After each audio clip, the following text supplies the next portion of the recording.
Buenas tardes, compañeros y maestros. El día de hoy les presentaré la línea de tiempo de acontecimientos históricos que dieron origen a la sociología. Mi nombre es Elizabeth Rey Poblador, estudiante de sociología. Vamos a comenzar por 1770 aproximadamente con Henry Saint-Simon, que se preocupa por aplicar el método científico a la sociología. Considera que el individuo y la sociedad deben ser considerados objeto de estudio. Comenta sobre una sociedad donde predomina el interés colectivo y se eliminen las clases ociosas. Ya para el año de 1820 hablamos de Auguste Comte, que propone la sociología como física social. Propone la evolución de la sociedad en tres estadios específicamente: el estado teológico, el estadio metafísico y el positivista. Cree que las teorías que formula y acepta la ciencia reflejan la estructura de la realidad. Ya para el año de 1883 hablaremos de Herbert Spencer, que propone que las sociedades pasan por cuatro dimensiones. La primera, la integración creciente; la segunda, la heterogeneidad; la tercera, la definición; y por último, la coherencia.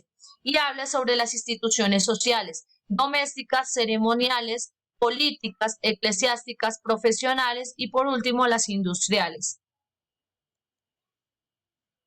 Ya para el año de 1900 aproximadamente hablaremos de Emily Durkheim, quien redefine la sociología como la ciencia que tiene por objeto los hechos sociales, estos referidos a las maneras de obrar, sentir y vivir exteriores al individuo, que ejercen un poder coactivo sobre su conducta, orientándola en todo su desarrollo.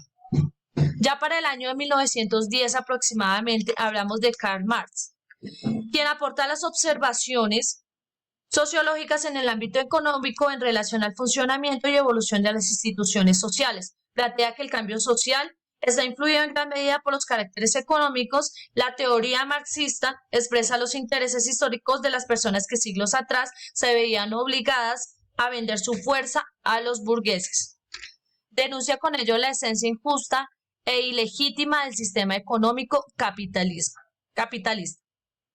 Ya para el año de 1920 aproximadamente vamos a hablar de Maslow, quien manifiesta que los cambios sociales no solo se explican desde lo económico, sino desde el ámbito cultural para explicar el cambio social. Realiza un análisis entre economía y religión con el fin de identificar ciertas creencias religiosas en mentalidad de una formación de mentalidad concreta, valga la redundancia.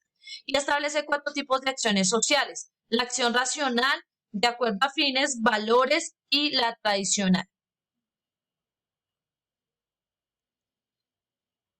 Ya para el año de 1929 aproximadamente hablaremos del surgimiento de la Escuela de Chicago, aportando a la sociología urbana. Investiga fenómenos sociales a partir de la observación, promueve la utilización de procedimientos científicos como instrumentos para interpretar los aspectos de la realidad social. En sociología, la Escuela Sociológica de Chicago, a veces descrita como la Escuela Ecológica, se refiere al primer corpus principal de trabajadores que emergieron en los años de 1920 y 1930, especializados en sociología urbana.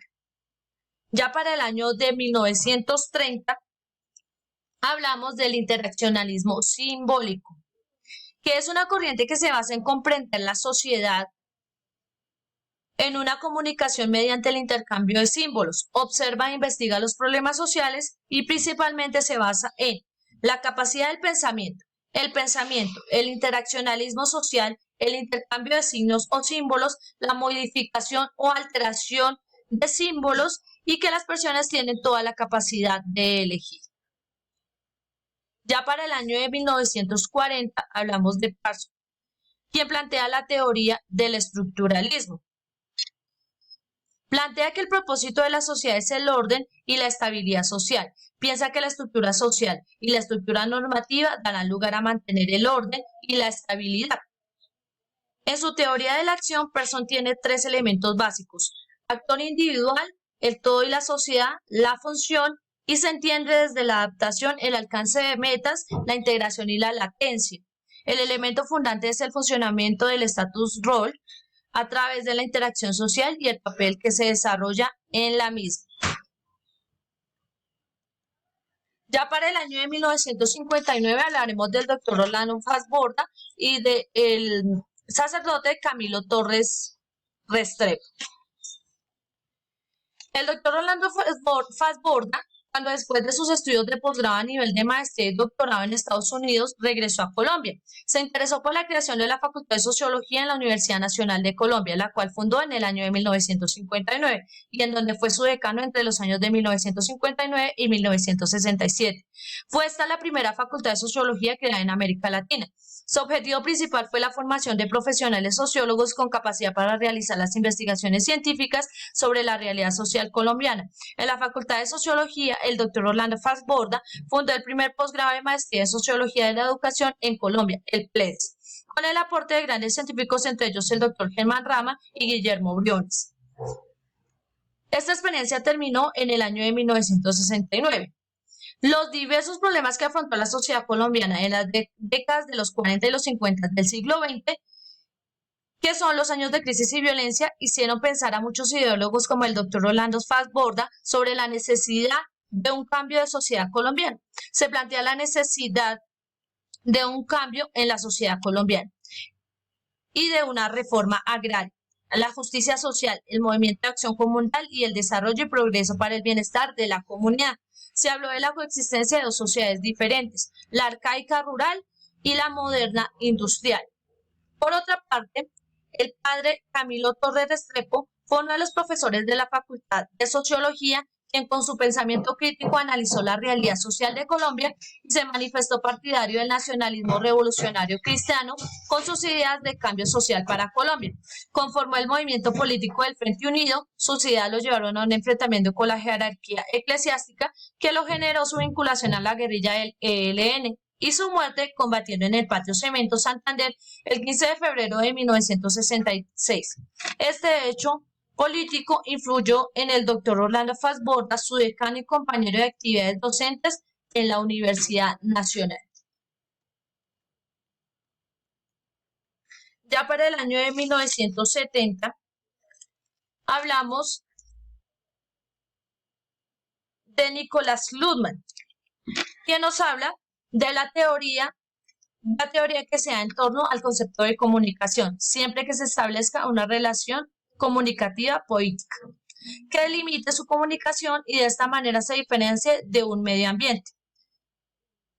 De esta manera manifiesta que los sistemas sociales no están diferenciados por hombres ni por acciones, sino por comunicaciones. Luhmann desarrolla la idea de que los sistemas sociales son sistemas autorreferenciales, autopoíticos, porque están constituidos por elementos producidos por los propios sistemas de los cuales estos elementos son componentes. Ya para el año de 1979 aproximadamente, hablaremos de la teoría general de la estructuración con Anthony Giddens, quien afirma la existencia de un proceso dinámico que involucra a la gente y a la estructura social en una relación de interdependencia en términos de espacio y tiempo. Busca así analizar los elementos objetivos que dan forma a los sistemas sociales ya estructurados. Lo único que hacemos los sujetos sociales es reproducir. Ya para el año de 1985 aproximadamente, Pierre Bourdieu nos habla de la teoría de la acción. Desarrolla una teoría de acción en torno al hábitus y el campo, tratando así de demostrar que los agentes sociales desarrollan las estrategias sobre la base de un pequeño número de disposiciones adquiridas por la socialización y el bien, y se adaptan a las necesidades del mundo social.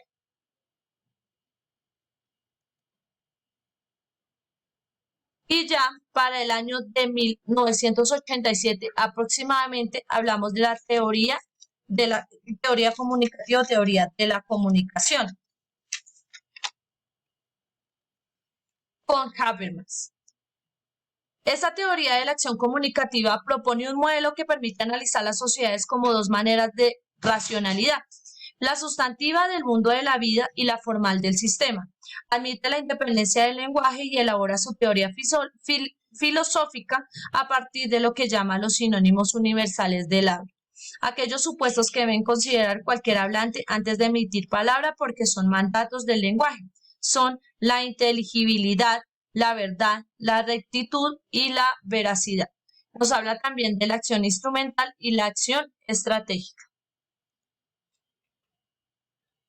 Y ya como un resumen, frente a los acontecimientos históricos que dieron origen a la sociología, recordemos que es en el Renacimiento donde se aborda el concepto de presociología con profundidad. Luego surge a partir de Saint-Simon con la idea de la fisiología social, la cual Auguste Comte renombre como sociología a partir del siglo XVII, cuando comenzó a darse cambios respecto a las nuevas ideas políticas y métodos científicos que aterrizaron en la Revolución Francesa.